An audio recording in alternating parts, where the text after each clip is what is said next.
na akawa anachomwa kila siku mwezi mzima. Alikuwa anachomwa na stima. Unakuomba ukitoka pale unapelekwa chumba cha kupumzika ni kana kwamba umetoka kwa upasuaji, kwa sababu unakuomba huna nguvu kabisa. Lakini baada ya maombi na baada ya kusumbuka kwa muda mrefu, alipoombewa na akarudi nyumbani, aliamuka na alilala akaamuka asubuhi, akalala akiumbwa na tena akaamuka asubuhi, akasikia vile unasikia joto,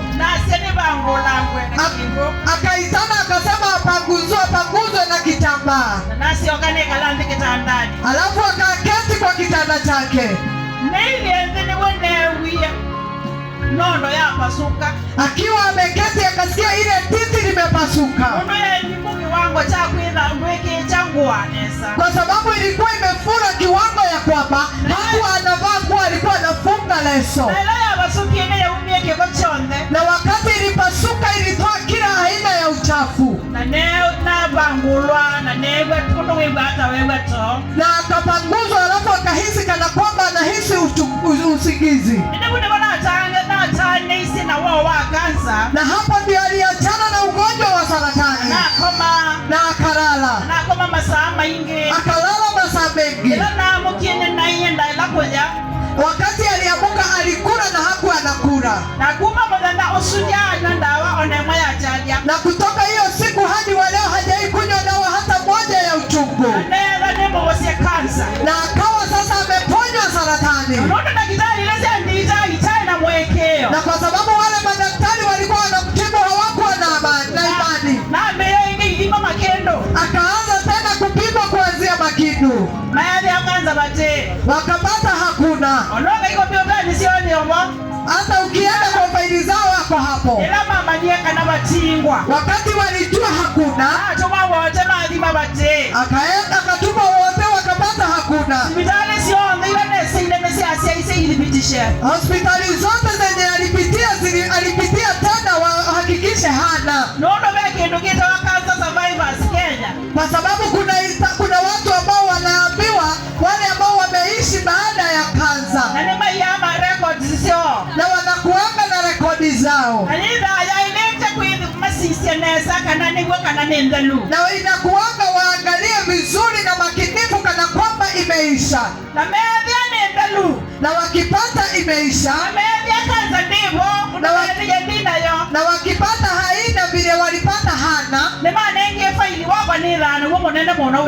wakampatia faili yake kubwa sana na kuanga nayo, kwa sababu yeye si mgonjwa wa saratani mara tena, na hafai kuwa katika faili za watu ambao wako na kansa. Na kuambia kansa ni ugonjwa mbaya. Saratani inaumiza mtu. Saratani huua. Badala ya kuwa mke kwa bwana yake alikuwa amefanyika mzigo. Kwa wale ambao wanasema anayepata bibi anapata kitu kizuri, lakini shetani alikuwa amebadilisha maandiko, akafanyika mzigo kuliko kufanyika kitu mzuri. Lakini baada ya kuombewa na kuponywa,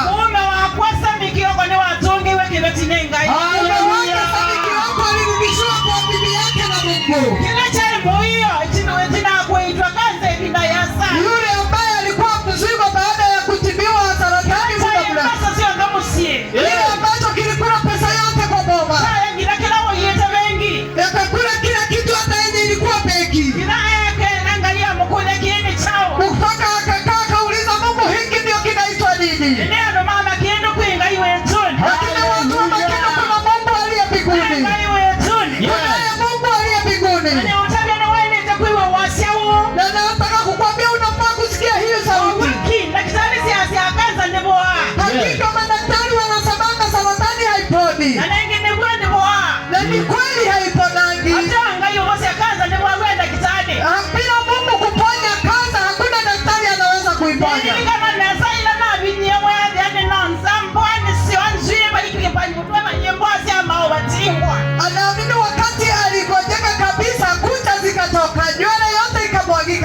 mweusi. Na pressure ya dini mono wa ukwambe ya udina.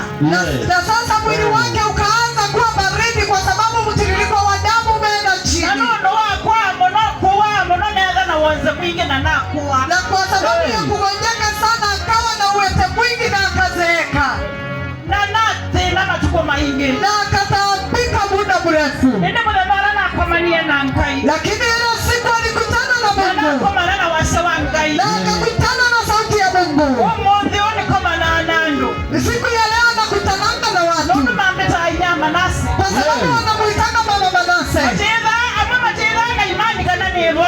Wengine hawakuangi na imani kana kwamba yu hai. Wengi kaleo na leo manene tumetukana.